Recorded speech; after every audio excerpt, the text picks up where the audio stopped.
Magandang umaga mga ka-happy hour. At narito ang mga balita para sa MBC TV Network News Update 9 AM edition. Ito ay halos 1,800 pasahero, stranded dahil sa bagyong Ada, 16 na pantalan, apektado.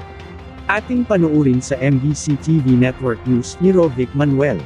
Stranded ang halos 1,800 mga pasahero sa mga pantalan dahil sa pananalasa ng buwan na manong bagyo ngayong 2026 na si Bagyong Ada. Dahil dito, naglabas ng Maritime Advisory ang Philippine Coast Guard o PCG sa iba't ibang mga pantalan sa Visayas at Mindanao.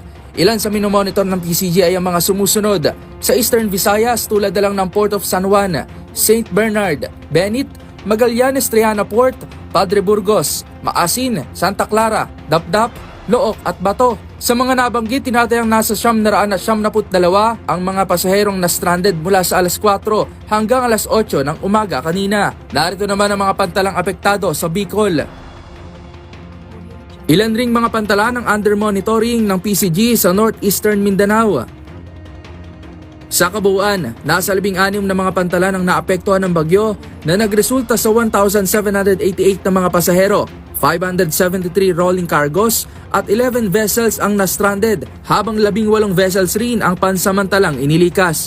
Ayon sa Philippine Coast Guard, nagpapatuloy pa rin ang kanilang monitoring at koordinasyon sa mga lokal na pamahalaan upang matiyak ang kaligtasan ng mga biyahero at mga crew. Samantala sa forecast ng Pag-asa, inaasahang dadaan si Bagyong Ada malapit sa Eastern Samar at Northern Samar bukas o sa Sabado na madaling araw at posible namang maglandfall sa Catanduanes sa Sabado ng gabi o Linggo ng umaga. Para sa MBC TV Network News, ito si Rovic Manuel ng DZRH TV.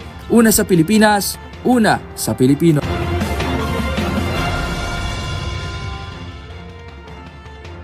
Samantala, sa Showbiz Spotted, ex-beauty queen Sarah Jane Paez pumanaw na. Pumanaw ang dating beauty queen na si Sarah Jane Paez sa edad na 57. Kinumpirma ng kanyang kaanak ang pagpanaw ni Paez nitong January 13, subalit hindi na binanggit pa ang sanhi ng kanyang kamatayan.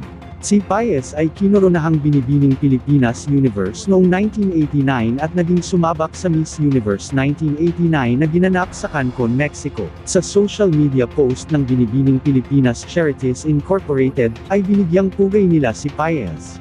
Ito'y ikinasal si Paez kay Nikki Santiago, kung saan mayroon silang 2 anak na nagtatrabaho na sa ibang bansa. Nagpaabot naman ng pakikiramay ang ilang mga malapit na kaibigan ng beauty queen. At yan ang mga balita para sa MBC TV Network News Update 9 AM edition. Abangan ang mga susunod na balitaan mamaya para sa 10 AM edition.